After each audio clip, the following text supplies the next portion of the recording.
All right. I think I've got it this time. As I was saying, after that ill fated live stream that may or may not have gone live, we are reading The Great Gatsby on the channel. Episode 1 posted on Saturday.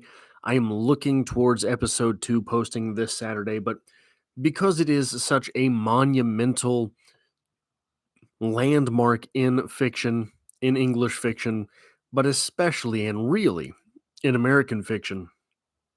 I wanted to do a 5 live, and read through 5 pages of The Great Gatsby, sort of annotating as we go, because it's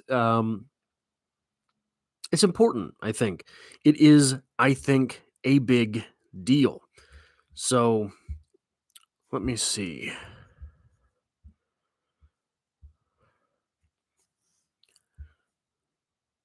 I'm sure this is absolutely scintillating, but yeah, I think we've got it. Here we are with 5 pages from The Great Gatsby. Now, one of the things that I really want to concentrate on during this reading is the characters involved, the characters at play, the characters that are happening and unraveling on the page. This is The Great Gatsby at the very core of literary fiction. And part of that really is the fact that every time you go back and read this novel, it's a little bit different. Every time you go back and read this novel, something else stands out. Every time you go back and read this novel, the characters involved are a little bit different to you because you are a different person than the last time you read it. This is part of the magic that makes, for example, Ernest Hemingway so rereadable, because Ernest Hemingway puts very little onto the page, and the reader, his or herself, has to project so much more into the story that every time we read one of those stories, they are different. Me too, Leo. I am happy that it worked. I don't know, did it go live last time? Was I live for a couple minutes? Um, I am something of a Luddite and cannot tell these things. But uh, yeah, if you have any comments or questions or anything to talk about in the comments or the chat, I guess it is called, I got to get better at not shaking the table too. I apologize for that. Um, I am a Luddite, so it is difficult for me to keep up on all of these nuances of things. But the characters involved in The Great Gatsby, I think, are one of the characters involved in The Great Gatsby, I think, are one of the truly most literary elements of the novel, if I can talk about it in that way, if I can use those terms, because in the same way that Hemingway puts so very little into his short stories and thus they become more rereadable, F. Scott Fitzgerald really puts a whole lot into these characters, but the way that we read these characters, in my opinion, differs greatly depending on where you are in life. I am this read along absolutely at odds with Daisy. I can't stand the character of Daisy already as she has appeared on the page. And part of that is that I know where this novel goes. So everything that happens at the hind end of the novel, I am able to see here on the fore end, reading through and looking at Daisy. So part of the allure of Daisy is that she seems so aloof, but she's not aloof. Daisy is, in fact, maybe the most conniving character in this novel, at least in my opinion. Daisy knows that Tom is who Tom is. Daisy knows Gatsby is absolutely in love with her. Daisy knows both of these things. And look, I don't remember every page that happens along the way, but I remember a lot of what Daisy says through this novel. And I think that it is possible to read so many of these characters as villains. You can read Tom as the big bad of this novel. You can read Gatsby as the big bad of this novel. He's the it's hard to say that he's the most honest person in this novel when he is making his money in the way that he makes his money, but he's possibly the most pure. I don't know that there is any reading for Nick to be the most evil character, the big bad of the novel. I don't know that you can read that into Nick because I really don't know that there's a whole lot you can read into Nick one way or another. He is a wet sack of a protagonist. Um, but Daisy's the one that's really getting on my nerves this read through. So I wanted to start here in the novel on page 6. Her husband, among various physical accomplishments, had been one of the most powerful Inns that ever played football at New Haven, a national figure in a way, one of those men who reach such an acute limited excellence at 21 that everything afterwards savors of anticlimax. That is a very interesting thing about sport, isn't it? And in fact, when you look at these athletes, um, I remember looking at watching football games and looking at pictures of athletes when I was young. Fourth grade was when I very first kind of learned about sport. And all these guys looked so ancient, only later in life to realize most of them retired by like 30. So these guys were very young at the pinnacle of their sports. And it's we oftentimes the primacy of femininity is lamented in that way. The primacy of femininity is seen as, oh, this budding flower that is only beautiful for one season, right? That is sort of the case that gets made about feminine beauty, primacy of femininity.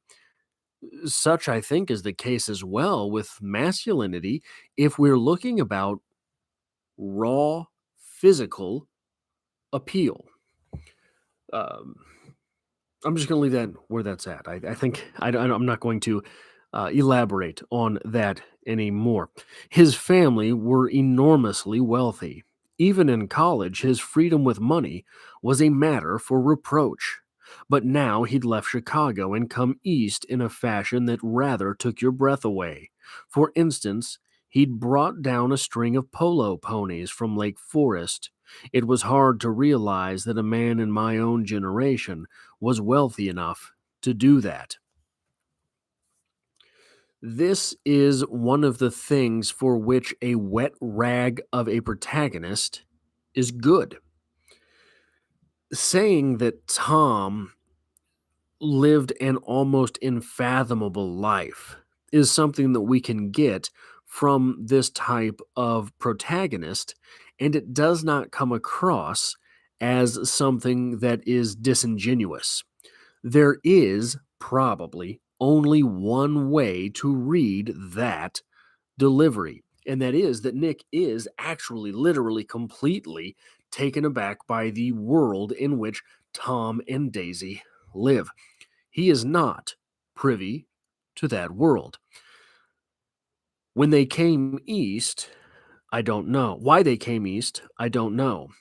They had spent a year in France for no particular reason, and then drifted here and there unrestfully wherever people played polo and were rich together. Now, I give Nick quite a bit of scuff for being such a wet rag, but that That is an underrated dig. They drifted here and there unrestfully wherever people played polo and were rich together. Those are their qualifications. They're rich and they play polo and they're together. That's what they do. That's all these folks are good for. And we get some bit of that here. We get this idea of both Tom and Daisy as unmoored. We get this idea of Tom and Daisy as almost wraith like. They have no real connection. They have no real ties. They have no real reason to be anywhere other than that is where they have chosen to be. Nick is out here for work. Tom is out here being rich. So is Daisy. This was a permanent move, said Daisy over the telephone, but I didn't believe it. I had no sight into Daisy's heart, but I felt that Tom would drift on forever, seeking a little wistfully for the dramatic turbulence of some irrecoverable football game.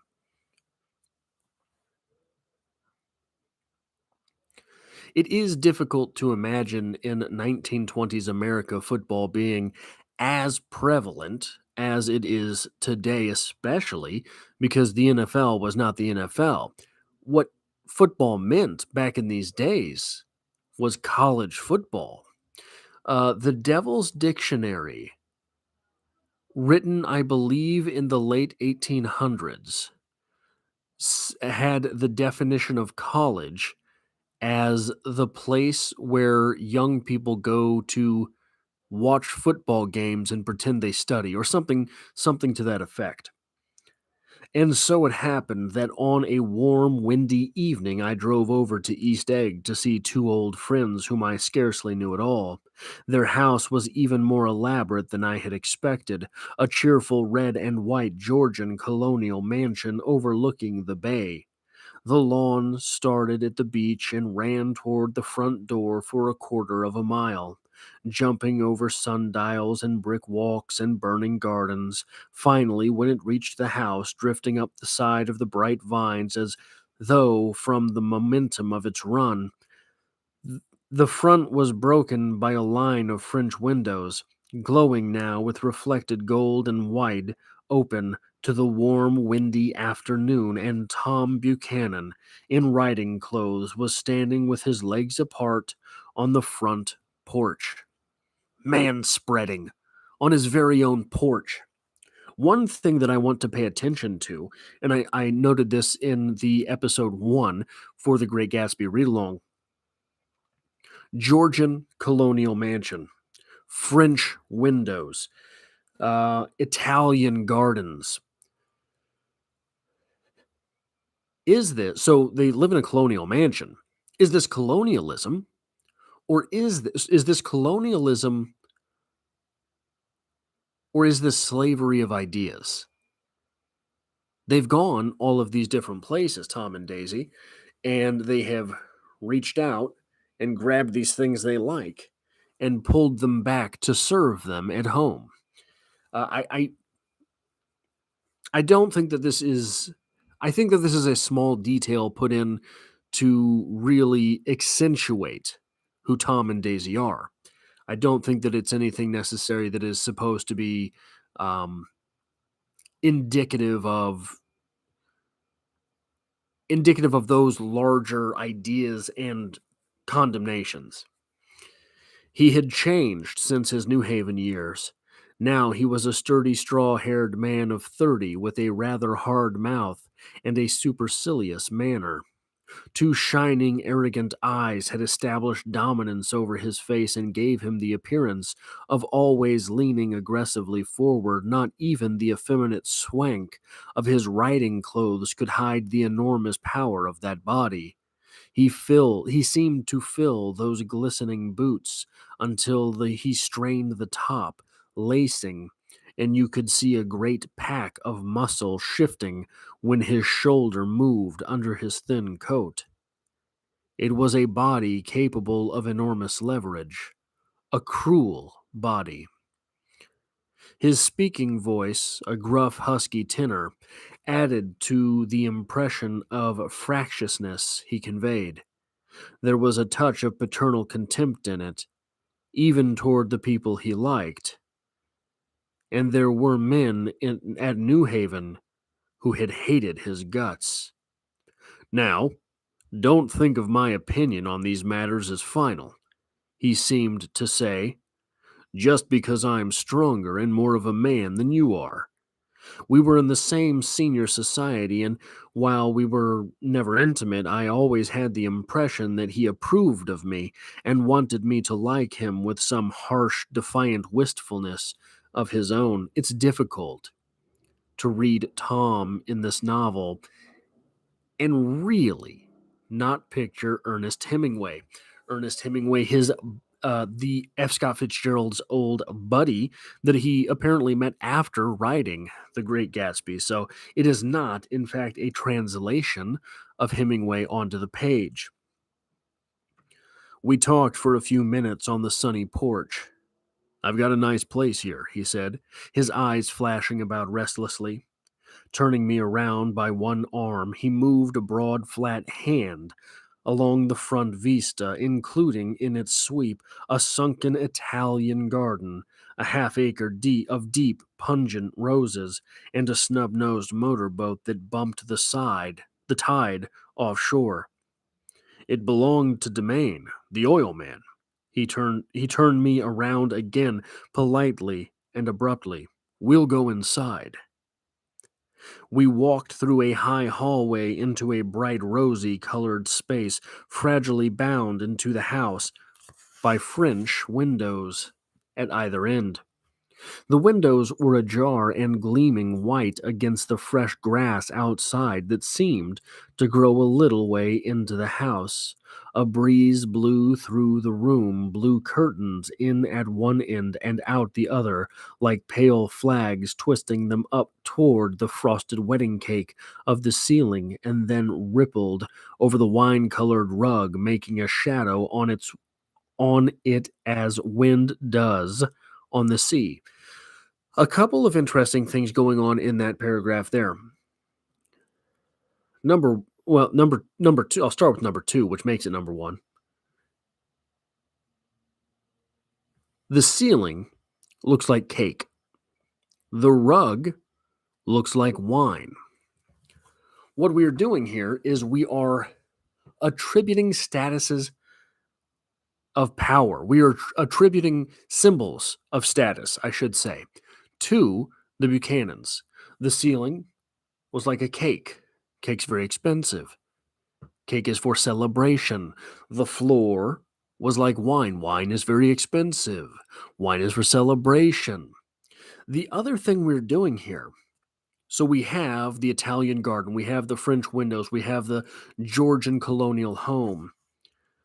A breeze blew through the room, blew curtains in at one end and out the other like pale flags.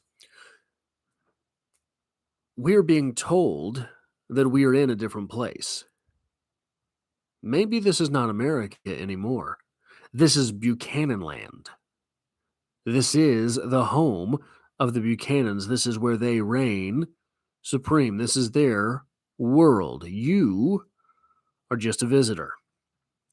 The only completely stationary object in the room was an enormous couch on which two young women were buoyed up as though upon an anchored balloon. They were both in white, and their dresses were rippling and fluttering as if they had just been blown back in after a short flight around the house. I must have stood for a few moments listening to the whip and snap of the curtains and the groan of a picture on the wall. Then there was a boom as Tom Buchanan shut the rear windows and the caught wind died about the room, and the curtains and the rugs and the two young women ballooned slowly to the floor. There is a chat, if anybody's in here and wants to say anything. I'm very new with the idea of streaming. So if I do miss something, or if I am not as welcoming as most streamers are, you will have to forgive me. I am doing my best. Leo jumped in the chat already. The younger of the two was a stranger to me. She was extended full length at her end of the divan, completely motionless, and with her chin raised a little as if she were balancing something on it which was quite likely to fall. If she saw me out of the corner of her eye, she gave no hint of it. Indeed, I was almost surprised into murmuring an apology for having disturbed her by coming in. This image of these two. Thanks, Leo. I appreciate it. Um, this image of these two is very much for me reminiscent of Paris Hilton. Almost fragile, almost ethereal on the couch, these two women. Now, for other people, different age range, different places, it's not going to be Paris Hilton that these two invoke, right? So maybe Kardashian, whatever the names are there, whoever it is, this erudite sort of looking down their nose at you. These two are on that couch, and you are lucky to be there with them. That is the feeling that we get from them. Zendaya. Oh, okay. I can see it. I only know her from the Spider-Man movies, but I can see it. Um, I'm I am a cultural outsider. So, in addition to being a Luddite, so basically, this is what I do: is the books. I don't go places. I don't talk to people. I don't watch movies or television or things. The other girl, Daisy, made an attempt to rise. She leaned slightly forward with a conscientious expression. Then she laughed, an absurd, charming little laugh, and I laughed too and came forward into the room. I'm paralyzed with happiness. Now, one of the interesting things about that line there is that it is presented without attribution. It is given to us just floating on the page. We don't know who said it until the next paragraph. That we don't know who it is that is so paralyzed with happiness. She laughed again, as if she had said something very witty, and held my hand for a moment, looking up into my face, promising that there was no one in the world she so much wanted to see. That was the way she had. She hinted in a murmur that the surname of the balancing girl was Baker. I've heard it said that Daisy's murmur was only to make people lean toward her, an irrelevant criticism that made it no less charming.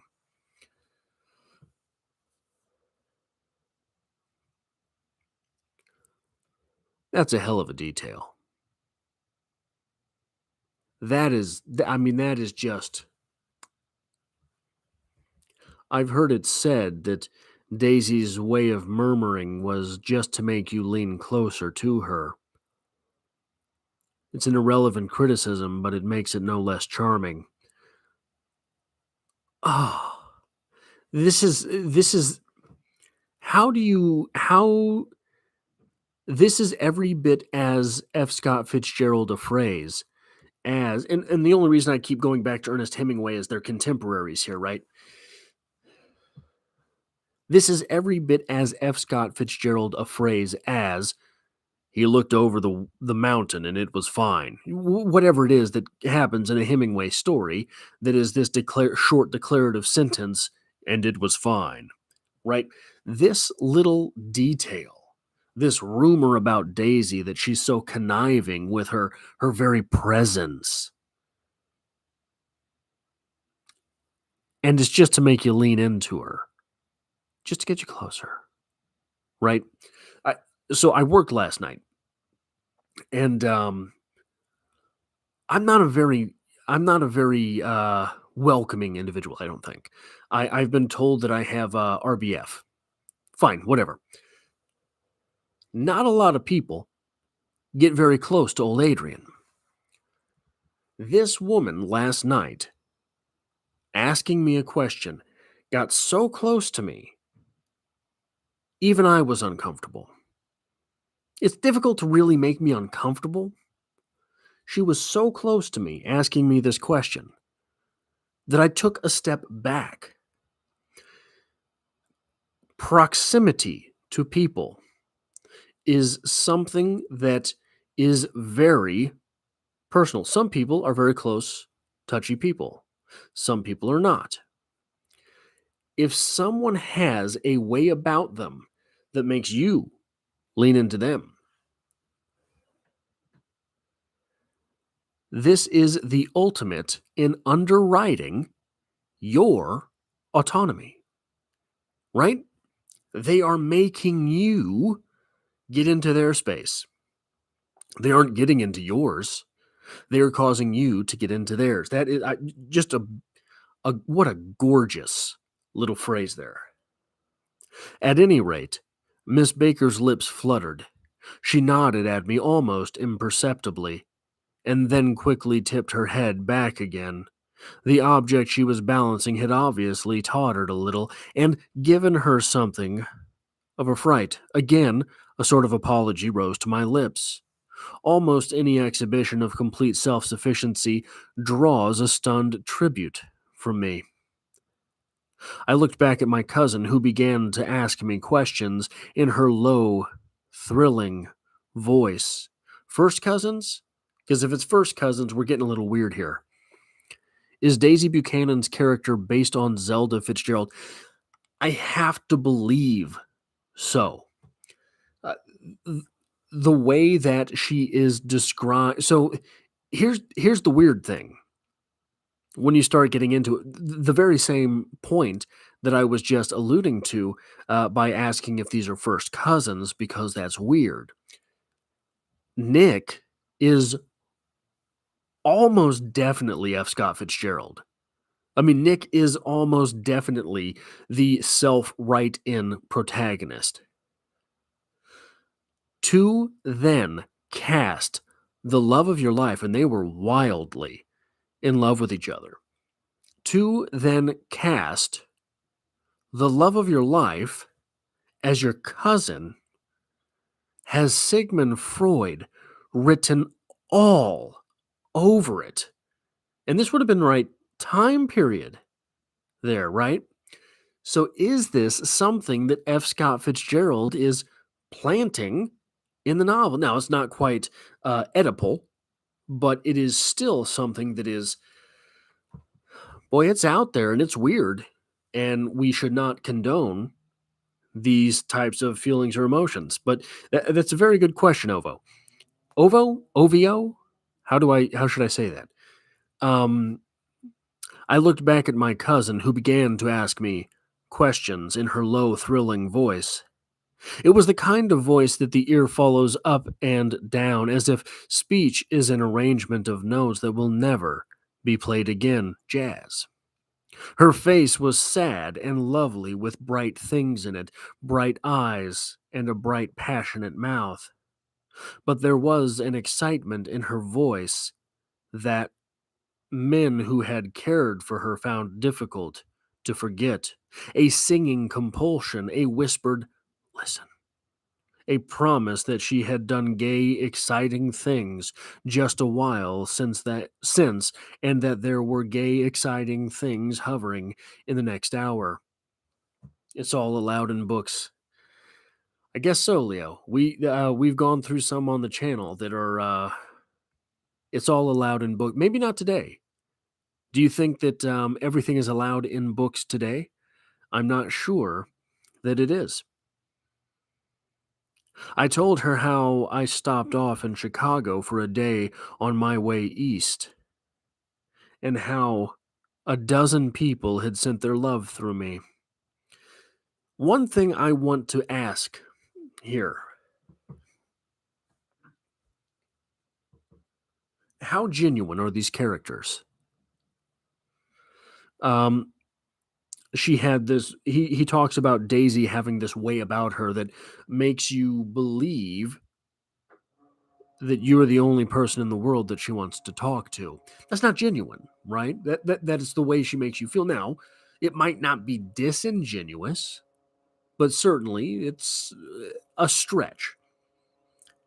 I told her how I stopped off in Chicago for the day on my way east and how a dozen people had sent their love through me. Is that true? Is Nick telling the truth that he had told all of these people, I'm going over to Chicago, or I'm going over to the East, I'm going over to East Egg? Well, tell Daisy I love her. Do they miss me? She cried ecstatically, because that's the reason that Nick is telling her this. That's the reason that,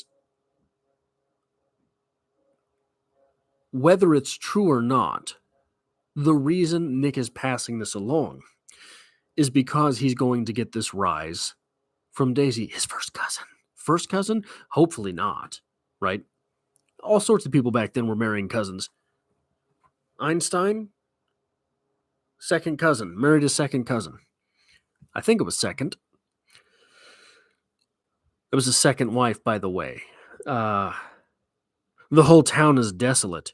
All the cars have left the rear wheel painted black as a mourning wreath. And there's persistent wail all night long, all night along the North Shore. This is definitely not true. This is certainly exaggeration. But where does that begin? Are these people just saying these things to each other? Is any of it true? Jesus' mom Mary is a version that is in a book. Lots of things in books, lots of books for things to be in. And how literal an interpretation are we supposed to take of literary texts? Certainly there are, not of literary texts, of religious texts. Certainly there are things in these books which are not to be taken literally. Where do we begin to decipher those things?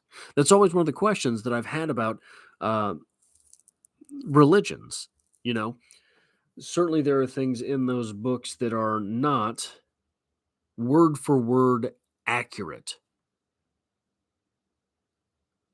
At what point does that affect the efficacy of a religion in general? How gorgeous.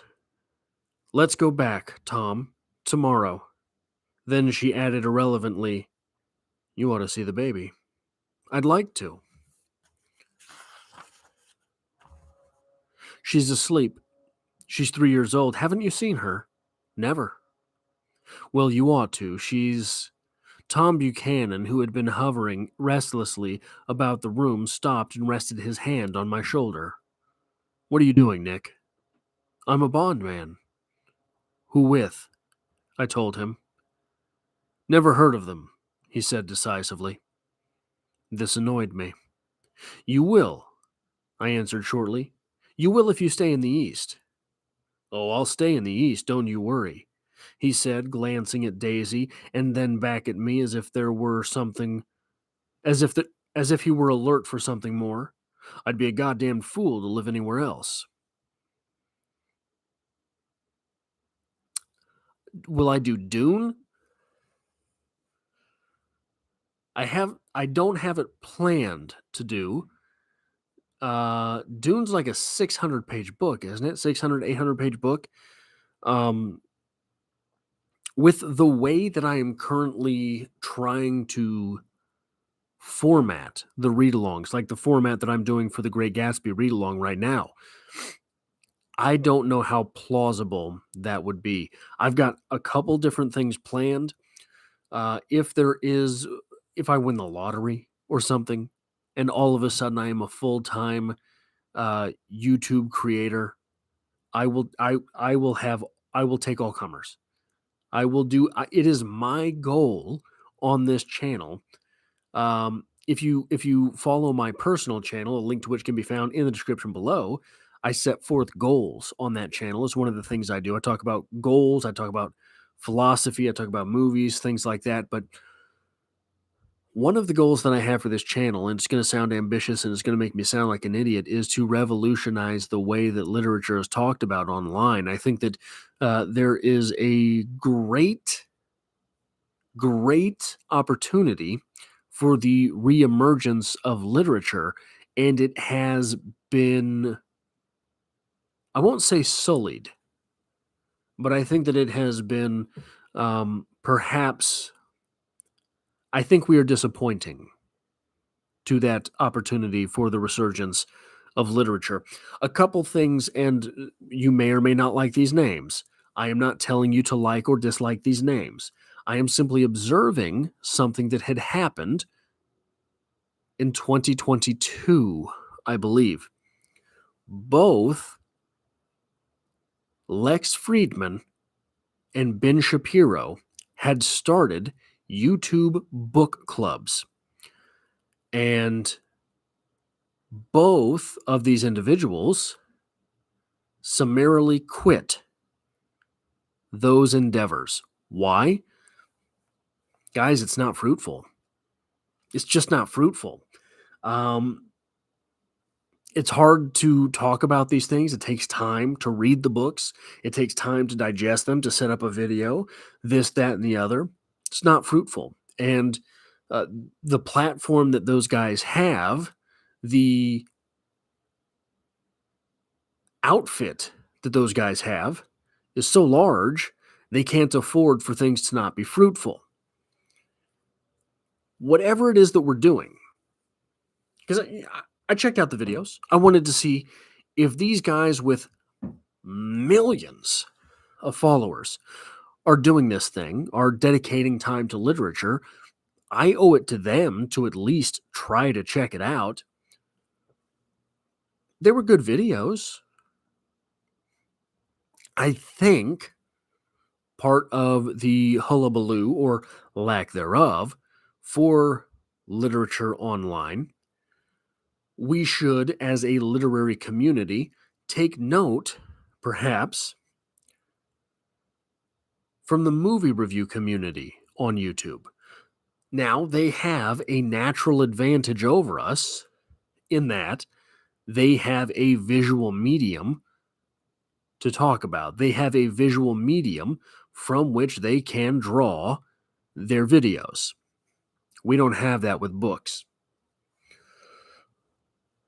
I think with the series that I'm doing, so I think that what we have to do is more essay type stuff. Because I have to be honest, if there were a great number of movie essay channels 3-4 years ago, I would watch their videos whether I had seen the movies or not. They were just interesting videos.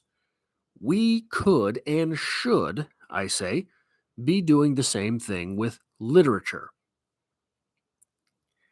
It's hard because now we have to find the visuals. I think I think that the series that I'm doing, I did the read along for A Christmas Carol. I'm doing the read along for The Great Gatsby now.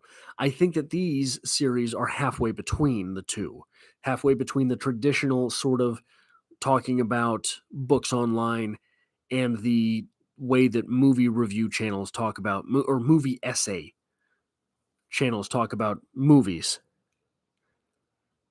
But to take that next leap and to really talk about books the way that those people talk about movies, we have to have some visual medium. Now, I think part of that gap can be filled by the text on screen. I think AI art is going to be part of the other part of that movement. You can be the literary daddy of the internet. Well, if you notice the gray in my beard. I am aiming to be the literary zaddy of online. Okay, so maybe a little bit of an upgrade over a daddy. I still need my zoot suit. Also, I mentioned AI art. I have literary pun t-shirts ready to go the moment I understand how to make a t-shirt online. Zaddy is one of the puns in question. I have gone completely off track here. I have lost where I even was. Oh, yeah, it'd be a fool to live anywhere else. At this point, Miss Baker said absolutely, with such suddenness that I started. It was the first word that she had uttered since I had came into the room. Evidently, it surprised her as much as it did me, for she yawned, with a series of rapid, deft movements, stood up into the room. "I'm stiff," she complained. "I've been lying on that sofa for as long as I can remember." "Don't look at me," Daisy retorted. "I've been trying to get you to New York all afternoon." Now, this is an interesting aside here from these characters. First off, I've been laying on that sofa as long as I can remember. These people don't mean anything that they say literally. Number two, this little comment from Daisy here. "I've been trying to get you to go to New York all afternoon." We have to imagine that when Daisy says this, she means, "I've been trying to get you to go to New York with me all afternoon," right? "I've been trying to get you to go with me to New York all afternoon. Don't complain to me that you're stiff. I've been trying to get you out of this house and up to New York." Well, if they had gone up to New York, they would not have been there when Tom arrived or when Nick arrived. So, how disingenuous are these people? How disingenuous are we allowed to read into them? "No thanks," said Miss Baker to the 4 cocktails just in from the pantry. "I'm absolutely in training." Her host looked at her incredulously. "Here's another thing," just sort of buried in the text here. "No thanks," said Miss Baker to the 4 cocktails just in from the pantry. "I'm absolutely in training." She said to the cocktails just in from the pantry, "We never see that person, the servant, enter the room. That person is invisible to all parties involved." Am I wrong here? This is a servant. This is someone who works at the home. Nick doesn't even mention them coming in the room. Tell me I'm wrong. I would absolutely love to be wrong there. I would absolutely love to be mistaken, and it's Tom that left the room to get the cocktails and bring them back. I don't think it is. I think that is a person that is going completely unmentioned. "You are." He took down his drink as if it were a drop in the bottom of a glass. "How you ever get anything done is beyond me." These characters, I think it's easy to read these characters as just happening on the page. But one of the dialogue I found oftentimes is less about what is said and more about what is desired, right? So the characters here are speaking to each other using words, but you can't look at the words to read anything about the characters. You have to go one step further into the individual who is delivering these lines. Now, those were 5 pages, 5 live from The Great Gatsby. Uh, Monumental text in American literature. I hope to do it service with the read-along series that I'm doing on the channel. I am hoping to have Chapter 2 up on Saturday. Uh, do not hold that against me if I do not. So thank you, Leo. The beard, this is a 3-year depression beard now, so it better be coming in nicely. It hasn't gone anywhere for nearly a half decade. But that is all I have for this read along. If there are any parting comments, let me know, but I will go into a closing spiel. The importance of literature, thank you, Leo. The importance of literature, I do not think can be understated. We look at this novel, The Great Gatsby, published now 99 years ago, published in 1925, and we see people on these pages that are no different than ours. Leo had brought up earlier in the stream religious texts, the Judeo-Christian texts. The Bible is the Christian Bible, the New Testament, 2,000 years old. The Old Testament, if I'm not mistaken, 4,000 years old, right? We read those texts. That's us on the page, baby. It's you and me. As far back as literature goes. Part of the reason I think we're in this precarious place with literature, sort of on the precipice of, is literature going to survive? Is it going to get better? Is it going to just sort of wash away? And if you read any of the new stuff, there's a lot of schlock. I think part of that is that we have lost the difference between art and propaganda. The Great Gatsby is art because why? How can I say The Great Gatsby is more artistic than some of the things that are published today? Is not art just a matter of taste? No. No, it is not. Art is that which is to be interpreted. You read this book, The Great Gatsby, sometimes it's possible to see Daisy as the great victim of the novel. Sometimes you can see it as Gatsby. Sometimes you can see it as Nick.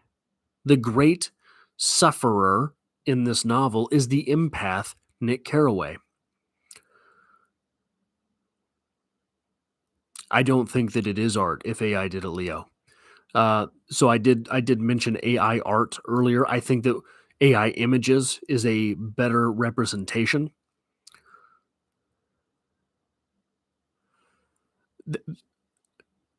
So Ovo says, and again, tell me if Ovo is not the correct way to say this. Literature is not what it used to be, but it will never die because it's essentially human. The day art dies, so does human. Literature is not the only art. Literature is dying because literature has lost the way of art. It has adopted the way of propaganda. Much art has. But if we look back, literature as in written stories, really isn't that old. There are finger paintings in caves that go back thousands, tens of thousands. I'm not a history major, but I think off the top of my head, I believe in France there is a cave where it goes back hundreds of thousands of years, and they can tell this from the carbon decay rates of the stuff that's used in the paint, the pigments in the paint. There is no guarantee that stories will be told with ink spread across dead trees. there's no guarantee that this continues. Already, the movie is much more popular as a medium. Already, the TikTok has become much more popular than the movie. Maybe not more profitable, but not as profitable as Hollywood in its heyday.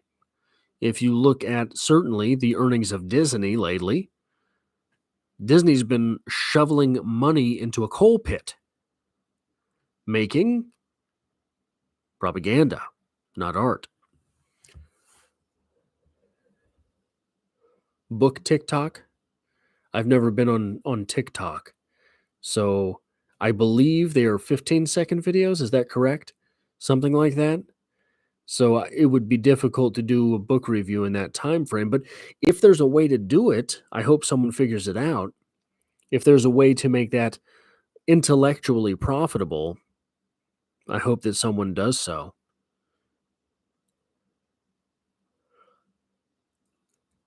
I think that as a species, we should rue the day that literature in its form, in the written form, dies. I think that it will. I fear that it will. I can't say I think that it will. I've been Twitter sober since 2016, Facebook sober since over 10 years. I don't use TikTok. I don't use Facebook or TikTok. I do use Twitter. I do use Twitter sparingly, but I am on there.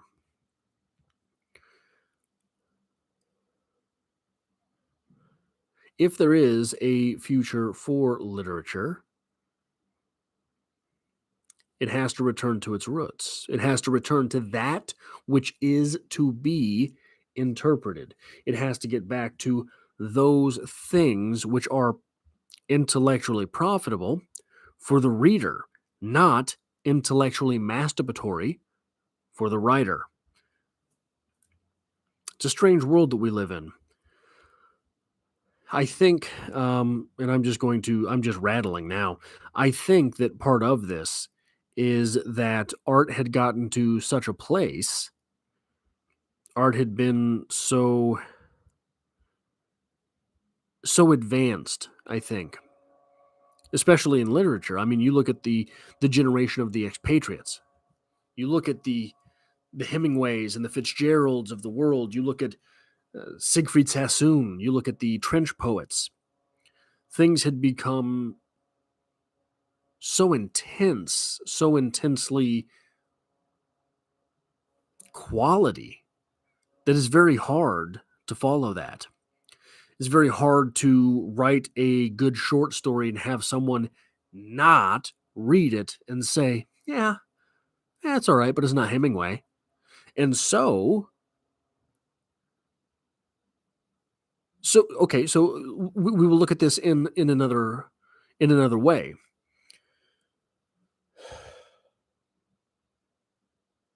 Motors, engines, automobiles. They had been made and remade and iterated and improved and iterated and made better.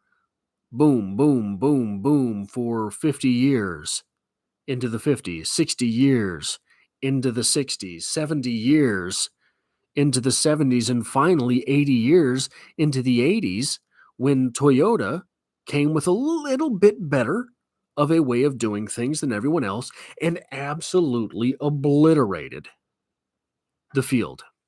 And now things are so good for what it is that they do in automobiles and internal combustion engines, ICE vehicles, that everyone stopped innovating.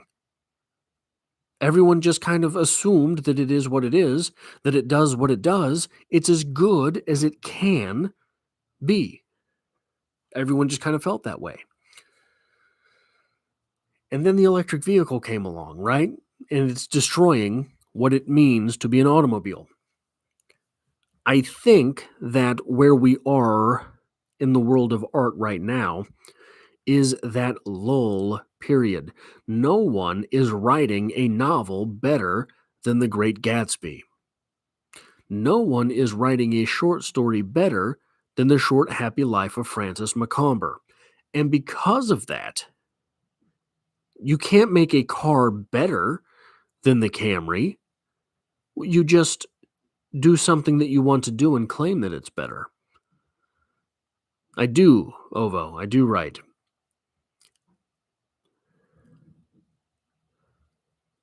I think that where we are with art is having to clean the house from within, right? We're in a place where you've heard the expression, the inmates run the asylum. I think that's where we are with art. Look, I do write. Part of the reason that I'm not out there with my writing is that I did go through the university process. I have an English literature degree. I have a master's in creative writing. I've seen those people. I learned from those people. I know the ones that run magazines. They weren't impressive.